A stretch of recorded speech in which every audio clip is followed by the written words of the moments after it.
Okay, hello. Bit of a weird one, I know, but today I wanted to talk about my phobia of bangs. It all started really when, sorry, I'm just walking my dog, Lola. It all started really when I was a kid.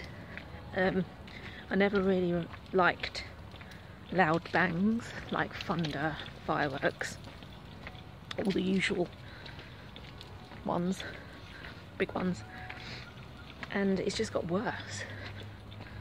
I can only ever really go out in the day,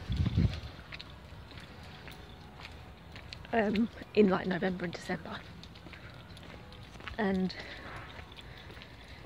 yeah, it's just like very hard for me. I have like anxiety attacks and I just have to block myself away from everyone and everything.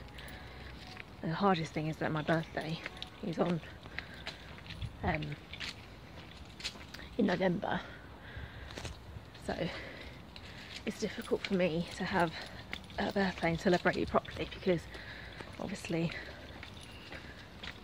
I'm scared. I'm 30 years old and I'm scared of bangs. It's ridiculous, but it's a phobia and it's real. So I just wanted to post this video really to, you know, help other people to not think that it, you know, that it's, I wanted to highlight the problem. Can anyone else relate? Let me know.